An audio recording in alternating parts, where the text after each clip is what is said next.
D K Suresh ಅವರು ನಿನ್ನೆ ಮಾತಾಡಿದ್ರು, ಬಿಜೆಪಿಯವರು ತಿರ್ಚಿದ್ದಾರೆ, ನನ್ನ ಹತ್ರ ಹೇಳಿಕೆ ಕೊಟ್ಟೇ ಇಲ್ಲ ಅಂತೇಳಿ. ಅದು ಮಾಧ್ಯಮದ ಮುಖಾಂತರ ಸ್ಪಷ್ಟವಾಗಿದೆ. ಡಿ ಕೆ ಸುರೇಶ್ ಅವರು ಪಬ್ಲಿಕ್ ಕನ್ನಡದಲ್ಲೇ ಫಸ್ಟ್ ಸುದ್ದಿಯನ್ನು ಮಾಡಿದ್ದು ಎಕ್ಸ್ಕ್ಲೂಸಿವ್ ಆಗಿ ಡಿ ಕೆ ಸುರೇಶ್ ಅವರು ಕೊಟ್ಟಂತ ಹೇಳಿಕೆ. ಅವ್ರು ಹೇಳ್ತಾರೆ ರಾಜ್ಯಕ್ಕೆ ಅನ್ಯಾಯ ಆಗ್ತಾ ಇದೆ, ಇದೇ ಥರ ಮುಂದುವರೆದ್ರೆ ಪ್ರತ್ಯೇಕ ರಾಷ್ಟ್ರ ಆಗುತ್ತೆ ಅಂತೇಳಿ ನಮ್ಮಲ್ಲೇ ಅದು ಹೇಳಿಕೆಯನ್ನು ಕೊಟ್ಟಿದ್ದು. ಆದರೆ ಇವತ್ತು ಫೆಬ್ರವರಿ 1ನೇ ತಾರೀಕು ಅವ್ರು ಹೇಳಿಕೆ ಕೊಟ್ಟಿದ್ದು. ಆದರೆ ಇವತ್ತು ಅವ್ರು ಹೇಳ್ತಾರೆ ಬಿಜೆಪಿ ಕಡೆ ಬಟ್ ಮಾಡ್ತಾರೆ, ಬಿಜೆಪಿ ಅವ್ರು ತಿರ್ಚಿರೋದು ಅಂತ. ಇದು ಮ್ಯಾಚ್ ಫಿಕ್ಸಿಂಗ್. ಇದು ಸ್ಪಷ್ಟವಾಗಿ ಡಿ ಕೆ ಸುರೇಶ್ ಅವರು ಈ ರೀತಿ ಹೇಳಿಕೆ ಕೊಡಬೇಕು. ಅದಾದಮೇಲೆ ಗೌರವಿತ ಡಿ ಕೆ ಶಿವಕುಮಾರ್ ಅವರು, ಗೌರವಿತ ಸಿದ್ದರಾಮಯ್ಯನವರು ಸಮರ್ಥನೆ ಮಾಡ್ಕೊಬೇಕು. ಅದಾದಮೇಲೆ ಡೆಲ್ಲಿಗೆ ಅವ್ರ ಹೋರಾಟವನ್ನು ಶಿಫ್ಟ್ ಮಾಡ್ಕೊಬೇಕು ಅಂತೇಳಿ ಇದು ಬಿಫೋರ್ ಬಜೆಟೇ ಅವ್ರು ಮಾಡಿಕೊಂಡಂಥ ಒಂದು ವೆಲ್ ಪ್ಲ್ಯಾಂಡ್ ಕಾಂಗ್ರೆಸ್ ಸೇವ್ ಆಗಬೇಕು, ಪಕ್ಷ ಉಳಿಸ್ಕೊಳ್ಲಿಕ್ಕೋಸ್ಕರ ಮಾಡ್ತಿರೋಂಥ ಒಂದು ಷಡ್ಯಂತರದ ಒಂದು ಪ್ರತಿರೂಪ. ಅದರ ಒಂದು ಪ್ರತಿರೂಪನೇ ಇನ್ನೊಂದು ಹೆಜ್ಜೆ ಮುಂದೆ ಹೋಗಿ ನಾಳೆ ಅವ್ರು ಮಾಡ್ತಿರೋಂಥ ಒಂದು ಹೋರಾಟ. ನಿಮ್ಮ ಪ್ರಕಾರ ಡಿ ಕೆ ಸುರೇಶ್ ಅವರ ಹೇಳಿಕೆಯನ್ನು ಮರೆಮಾಚೋದಕ್ಕೆ ಈ ರೀತಿಯಾಗಿ ದೆಹಲಿ ಚಲೋ ಮಾಡ್ತಿದ್ದಾರೆ ಅಂತನಾ? ಅಲ್ಲ, ಮರೆಮಾಚಕ್ಕೆ ಅನ್ನೋಕ್ಕಿಂತ ಅವ್ರು ಈ ರೀತಿಯಾದ ಹೇಳಿಕೆನೇ ಕೊಡಬೇಕು ಅಂತೇಳಿ ಅಲ್ಲಿಂದ ಆದೇಶ ಅದು ಇವ್ರ ಬಾಯಿಂದ ಅವ್ರು ಬಂದಿದೆ ಇವತ್ತು. ಯಾಕೆಂದರೆ ಇವತ್ತು ದೇಶವನ್ನು 3-4 ತುಂಡುಗಳನ್ನು ಮಾಡಿ ಅವರ ರಾಜಕೀಯ ಬೆಳೆಯನ್ನು ಬೇಯಿಸ್ಕೊಂಡು ಇಷ್ಟು ವರ್ಷ ಸ್ವಾತಂತ್ರ್ಯ ನಂತರ ಅವರ ಒಂದು ಪಕ್ಷವನ್ನು ಕಟ್ಕೊತ ಬಂದರು. ಇದು ನಿಜ ಸ್ಥಿತಿ ಜನರಿಗೆ ಗೊತ್ತಾಯಿತು. ಈಗ ಅಧಿಕೃತವಾದಂಥ ವಿರೋಧ ಪಕ್ಷದ ನಾಯಕನ ಸ್ಥಾನನೂ ಕೂಡ ಇವತ್ತು ಪಾರ್ಲಿಮೆಂಟಲ್ಲಿ ಇಲ್ಲದಂಥ ಒಂದು ದುಸ್ಥಿತಿಯ ಒಂದು ಸಂದರ್ಭದಲ್ಲಿ ಹೀಗೆ ನಾವು ಸುಮ್ಮನಿದ್ರೆ ನಾಳೆ ಪಾರ್ಲಿಮೆಂಟಿನ ಗ್ಯಾಲರಿಲಿ ಕೂರುವಂಥ ಒಂದು ದುಸ್ಥಿತಿ ಕಾಂಗ್ರೆಸ್ಗೆ ಬರ್ಬೋದು ಅಂತೇಳಿ ಚಿಂತನೆ ಮಾಡಿ ಇವತ್ತು ಜನರಿಗೆ ನಿಜ ಸ್ಥಿತಿಯನ್ನು ಮನೆಮಾಚುವಂಥ ಕೆಲಸ ಈ ಒಂದು ಹೋರಾಟದ ಮುಖಾಂತರ. ಯಾಕೆಂದರೆ ಗೌರವಿತ ಪ್ರಧಾನಮಂತ್ರಿಗಳು ಕೊಟ್ಟಂಥ ಒಂದು ಅನುದಾನ ದಾಖಲೆಯ ಒಂದು ಅನುದಾನ. ಯಾಕೆಂದರೆ ಒಂದೇ ಒಂದು ಸಣ್ಣ ಒಂದು ಉದಾಹರಣೆಯನ್ನು ನಾನು ನಿಮ್ಮ ಮುಂದೆ ಹಂಚ್ಕೊಳ್ಲಿಕ್ಕೆ ನಾನು ಇಷ್ಟಪಡ್ತೇನೆ. ಸ್ವಾತಂತ್ರ್ಯ ನಂತರ 1947ರಿಂದ 2014ನೇ ಇಸ್ವಿವರೆಗೂ ಕೂಡ ನಮ್ಮ ರಾಜ್ಯದಲ್ಲಿ ರೈಲ್ವೆ ಎಲೆಕ್ಟ್ರಿಫಿಕೇಷನ್ ಆಗಿರೋದು ಕೇವಲ 16 ಕಿಲೋಮೀಟ್ರ್ ಮಾತ್ರ. ಆದರೆ ಇವತ್ತು 9.25 ವರ್ಷದಲ್ಲಿ ಮೋದಿಜಿಯವರ ನೇತೃತ್ವದಲ್ಲಿ ಸುಮಾರು 3,500 ಕಿಲೋಮೀಟರ್ ನಮ್ಮ ರೈಲ್ವೆ ಎಲೆಕ್ಟ್ರಿಫಿಕೇಷನ್ ಆಗಿದೆ. ಅಂದರೆ ಅದೇ ರೀತಿ ಟ್ಯಾಕ್ಸಲ್ಲಿ UPA ಸರ್ಕಾರ ಇದ್ದಾಗ ತೆರಿಗೆ ಮುಖಾಂತರ 60,000 ಕೋಟಿ ನಮ್ಮ ರಾಜ್ಯಕ್ಕೆ ಬಂದಿದೆ. ಆದರೆ ಇವತ್ತು ಮೋದಿಜಿಯವರ ನೇತೃತ್ವದಲ್ಲಿ 2014 ನಂತರ ಇವತ್ತಿನವರು ಕೂಡ 2,80,000 ಕೋಟಿ ತೆರಿಗೆ ಮುಖಾಂತರ ಅನುದಾನ ಕೊಡುವಂಥ ಕಾರ್ಯ ಇರ್ಬೋದು, ಮತ್ತು ಇತರೆ ಅಭಿವೃದ್ಧಿಗೆ ಇನ್ಫ್ರಾಸ್ಟ್ರಕ್ಚರಿಗೆ ಸಂಬಂಧಪಟ್ಟಂತೆ UPA ಸರ್ಕಾರ ಸಂದರ್ಭದಲ್ಲಿ ಸುಮಾರು 60,000 ಕೋಟಿ ಅನುದಾನ ನಮ್ಮ ರಾಜ್ಯಕ್ಕೆ ಬಂದಿದೆ. ಆದರೆ ಮೋದಿಜಿಯವರು ಈ ಒಂದು 9.25 ವರ್ಷದಲ್ಲಿ 2,08,000 ಕೋಟಿ ಇನ್ಫ್ರಾಸ್ಟ್ರಕ್ಚರ್ ಡೆವಲಪ್ಮೆಂಟಿಗೋಸ್ಕರ ಇಷ್ಟು ದೊಡ್ಡ ಮೊತ್ತವನ್ನು ಕೊಟ್ಟಿದ್ದಾರೆ.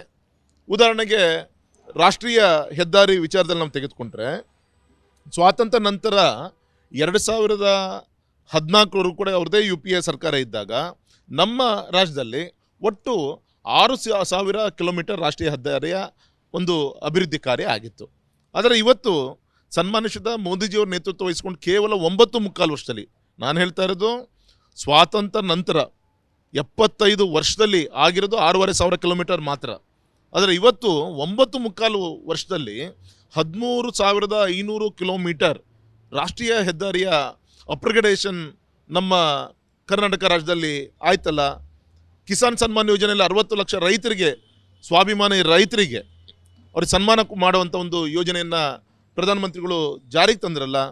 ರೈಲ್ವೆ ಯೋಜನೆಗೆ UPA ಸರ್ಕಾರ ಇದ್ದಾಗ 835 ಕೋಟಿ ಅನುದಾನ ನಮಗೆ ಕೊಟ್ಟಿತ್ತು. ಆದರೆ ಇವತ್ತು ನಮ್ಮ NDA ಅವಧಿಯಲ್ಲಿ 11,000 ಕೋಟಿ ಅನುದಾನವನ್ನು ನಮ್ಮ ಶಿವಮೊಗ್ಗಕ್ಕೆ, ನಮ್ಮ ಕರ್ನಾಟಕ ರಾಜ್ಯಕ್ಕೆ ಬಿಡುಗಡೆ ಮಾಡುವಂಥ ಒಂದು ಪ್ರಯತ್ನವನ್ನು ಮಾಡಿ ಈಗ ಆಲ್ರೆಡಿ ಕೆಲಸ ಆನ್ಗೋಯಿಂಗಲ್ಲಿ ಇರೋದು ನಮಗೆಲ್ಲರೂ ಕೂಡ ಗೊತ್ತಂಥ ವಿಚಾರ.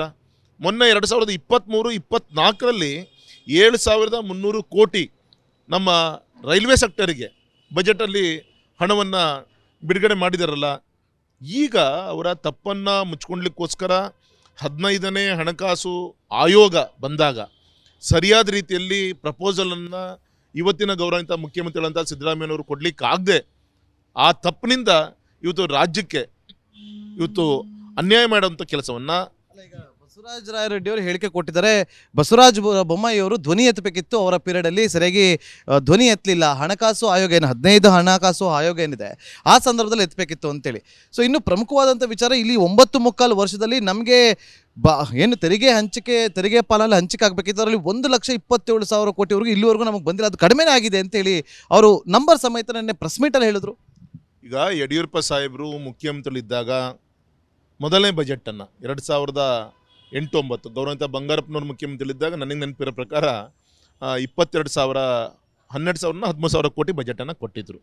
ಯಡಿಯೂರಪ್ಪನವ್ರು ಮುಖ್ಯಮಂತ್ರಿಗಳಿದ್ದಾಗ ಸುಮಾರು ಒಂದು 40,000 ಕೋಟಿಯ ಬಜೆಟನ್ನು ಕೊಟ್ಟಿದ್ದರು. ಯಡಿಯೂರಪ್ಪನವರು 4ನೇ ಬಾರಿಗೆ ಮುಖ್ಯಮಂತ್ರಿಗಳಾಗಿ ಬಜೆಟನ್ನು ಕೊಡೋಂಥ ಸಂದರ್ಭದಲ್ಲಿ ಸುಮಾರು 2.5 ಲಕ್ಷಕ್ಕಿಂತ ಹೆಚ್ಚಿನ ಒಂದು ಬಜೆಟನ್ನು ಕೊಟ್ಟಿದ್ದರು. ಆದರೆ ಇವತ್ತು ಸಿದ್ದರಾಮಯ್ಯನವ್ರು ಹೇಳ್ತಾ ಇದ್ದಾರೆ 3.5 ಲಕ್ಷ ಕೋಟಿಯ ಒಂದು ಬಜೆಟನ್ನು ನಾಳೆ ನಾನು ಕೊಡ್ತೀನಿ ಅನ್ನೋ ರೀತಿಯಲ್ಲಿ ಭಾಷಣವನ್ನು ಮಾಡ್ತಾ ಇದ್ದಾರೆ. ಇದರಲ್ಲಿ ಮೂಲ ನಾವು ಅರ್ಥ ಮಾಡ್ಕೊಬೇಕಾಗಿರೋದು, ಇವತ್ತು ಇಷ್ಟೊಂದು ತೆರಿಗೆ ಮೊತ್ತ ಬರಲಿಕ್ಕೆ ಮುಖ್ಯವಾದಂಥ ಸನ್ಮಾನಿತ ಮೋದಿಜಿಯವರ ಒಂದು ದೂರದೃಷ್ಟಿ, ಅವ್ರು ತೆಗೆದುಕೊಂಡಂಥ ಈ ಒಂದು ಟ್ಯಾಕ್ಸ್ ಕಲೆಕ್ಷನ್ಗೆ ಸಂಬಂಧಪಟ್ಟಂಥ ಸೆಂಟ್ರಲೈಸ್ ಸಿಸ್ಟಮನ್ನು ಏನು ಜಾರಿಗೆ ತಂದರು, ಅದ್ರ ಪ್ರತಿಫಲ ಇಷ್ಟು ದೊಡ್ಡ ರೀತಿಯಲ್ಲಿ ಇಡೀ ದೇಶಕ್ಕೆ ತೆರಿಗೆ ದುಡ್ಡನ್ನು ಬರುವಂಥ ಒಂದು ಪ್ರಯತ್ನ ಇವತ್ತು ಏನಾದರೂ ಆಗಿದೆ ಅಂದರೆ ಅದು ಮೋದಿಜಿಯವರ ಒಂದು ಸದೃಢವಾದಂಥ ಒಂದು ನಿಲುವು. ಸಂಸದರು, ನಮ್ಮ ರಾಜ್ಯದ ಬಿಜೆಪಿ ಸಂಸದರು ಯಾರು ಕೂಡ ಮೋದಿಯವ್ರ ಮುಂದೆ ನಿಂತ್ಕೊಳ್ಳಲ್ಲ, ಕೂರಲ್ಲ, ಏನು ಪ್ರಶ್ನೆ ಮಾಡೋದಿಲ್ಲ ಅನ್ನೋ ಒಂದು ಹೇಳಿಕೆಗಳು ಕಾಂಗ್ರೆಸ್ ನಾಯಕರು ಕೊಡ್ತಿದ್ದಾರೆ. ಮತ್ತೊಂದು ಬಹಳ ಪ್ರಮುಖವಾದಂಥ ವಿಚಾರ ಅಂತಂದರೆ ಬಾಲಕೃಷ್ಣ ಅವರು, ಕಾಂಗ್ರೆಸ್ ಶಾಸಕರು, ಅವ್ರು ಹೇಳಿದ್ದಾರೆ ಬಿಜೆಪಿ ಸಂಸದರು ಯಾರು ಕೂಡ ಗಂಡಸರಲ್ಲ, ಶೋ ಪೀಸ್ಗಳು ಅಂತ. ಅವರು ಹೇಳಿದಂಥ ಬಾಲಕೃಷ್ಣ ಅವರು ಹೇಳಿದಂಥ ಒಂದು ಭಾಷೆಗೆ ಅದೇ ಭಾಷೆಯಲ್ಲಿ ಉತ್ತರ ಕೊಡ್ಲಿಕ್ಕೆ ನಮಗೂ ಕೂಡ ಬರುತ್ತೆ. ಆದರೆ ಜನ ಈ ಗಂಡಸ್ತನ ಇದ್ರ ಬಗ್ಗೆ ಅವ್ರು ಯಾರ್ದು ಕೂಡ ಚರ್ಚೆ ಮಾಡ್ತಾ ಇಲ್ಲ. ನಮ್ಮ ರಾಜ್ಯಕ್ಕೆ ನ್ಯಾಯ ಒದಗಿಸ್ಬೇಕು ಅನ್ನೋದು ಕೇಳ್ತಾ ಇದ್ದಾರೆ. ಇದು ಒಂದು. ಮತ್ತು ನಮ್ಮ ರಾಜ್ಯದ ಸಂಸತ್ ಸದಸ್ಯರು ನಾವು ನಮ್ಮ ಎಚ್ಚರಿಕೆ ಕೆಲಸವನ್ನು ಮಾಡಿದಂಥ ಪ್ರತಿಫಲನೇ ಇವತ್ತು ನಮ್ಮ ರಾಜ್ಯಕ್ಕೆ ಇಷ್ಟೆಲ್ಲ ಅನುದಾನ ಬರಲಿಕ್ಕೆ ಸಾಧ್ಯ ಆಗಿದೆ. ಯಾಕೆಂದರೆ ಗೌರವಾನ್ವಿತ ನಮ್ಮ ಫಿನಾನ್ಸ್ ಮಿನಿಸ್ಟರ್ ನಿರ್ಮಲಾ ಸೀತಾರಾಮನ್ಜಿಯವರು ನಮ್ಮ ಕರ್ನಾಟಕದ ಒಬ್ಬರು ಸಂಸತ್ ಸದಸ್ಯರು ಅಂತ ಹೇಳಲಿಕ್ಕೆ ನಾನು ಹೆಮ್ಮೆ ಪಡ್ತೀನಿ. ಅದೇ ರೀತಿ ನಮ್ಮ ಪ್ರಹ್ಲಾದ್ ಜೋಶಿ ಅವರು, ಅದೇ ರೀತಿ ಬೇರೆ ಬೇರೆ ಮಂತ್ರಿಗಳು ಅವರ ನೇತೃತ್ವದಲ್ಲಿ ಪಾರ್ಲಿಮೆಂಟ್ ನಡೀಬೇಕಾದಾಗ ಪ್ರತಿ ಮಂಗಳವಾರ ಪಾರ್ಲಿಮೆಂಟರಿ ಬೋರ್ಡ್ ಮೀಟಿಂಗ್ ಆದಮೇಲೆ ಗೌರವಾನ್ವಿತ ನಮ್ಮ ಪ್ರಹ್ಲಾದ್ ಜೋಶಿಜಿ ಅವರ ಚೇಂಬರಲ್ಲಿ ಕೂತ್ಕೊಂಡು ನಮ್ಮ ರಾಜ್ಯದ ಆಗು ಹೋಗಳು ಏನೇನು ಆಗಬೇಕು ಅಲ್ಲಿ ಸಂಸತ್ ಸದಸ್ಯರು ಸಂಬಂಧಪಟ್ಟಂಥ ಮಂತ್ರಿಗಳನ್ನು ಕರೆದು ಚರ್ಚೆ ಮಾಡಿ ಈ ಹಣಕಾಸಿನ ವಿಚಾರದಲ್ಲಿ ನಮ್ಮ ರಾಜ್ಯಕ್ಕೆ ಬರಬೇಕಂತ ಪಾಲಿನ ಬಗ್ಗೆ ಪ್ರತಿ ಪಾರ್ಲಿಮೆಂಟ್ ಸೆಷನ್ ಸಂದರ್ಭದಲ್ಲೂ ಚರ್ಚೆಯ ಪ್ರತಿಫಲನೇ ಇವತ್ತು ಇಷ್ಟೆಲ್ಲ ಯೋಜನೆಗಳನ್ನು ಬರಲಿಕ್ಕೆ ಸಾಧ್ಯ ಆಯಿತು. ಉದಾಹರಣೆಗೆ ಭದ್ರಾ ಮೇಲ್ದಂಡ ಯೋಜನೆಯಪ್ಪ ಬಜೆಟಲ್ಲಿ ಸ್ಯಾಂಕ್ಷನ್ ಆಗಿದೆ. ಈಗಾಗಲೇ ಕರ್ನಾಟಕಕ್ಕೆ ಭದ್ರಾ ಮೇಲ್ದಂಡ ಯೋಜನೆಗೆ 5,300 ಕೋಟಿ ಹಣವನ್ನು ಇಟ್ಟಾಗಿದೆ. ಇನ್ನೂ ಕೂಡ ಇವರಿಗೆ ಆ ಹಣವನ್ನು ರಾಜ್ಯಕ್ಕೆ ತೆಗೆದುಕೊಂಡು ಹೋಗಿ ಅದು ಉಪಯೋಗಿಸ್ಕೊಳ್ಳೋ ದಿಕ್ಕಿನಲ್ಲಿ ಸರಿಯಾದ ರೀತಿಯಿಂದ DPR ಅನ್ನು ಮಾಡಿ ಪ್ರಪೋಸಲ್ ಸಬ್ಮಿಟ್ ಮಾಡಿ ತೆಗೆದುಕೊಂಡಂಥ ಒಂದು ಪ್ರಯತ್ನವೇ ಇವತ್ತು ಇವ್ರ ಕೈಯಿಂದ ಆಗಿಲ್ಲ. ಇವತ್ತು ಮಾತೆತ್ತಿರೆ ಲೆಟರ್ಡಲ್ಲಿ ನಾನು ಕೊಟ್ಟಿದ್ದೆ ಅಂತ ಹೇಳಿ ಗೌರವಾನ್ವಿತ ಮುಖ್ಯಮಂತ್ರಿಗಳು ಸಂಬಂಧಪಟ್ಟಂಥ ಮಂತ್ರಿಗಳು ಉಪಮುಖ್ಯಮಂತ್ರಿಗಳು ಮಾತಾಡ್ತಾರೆ.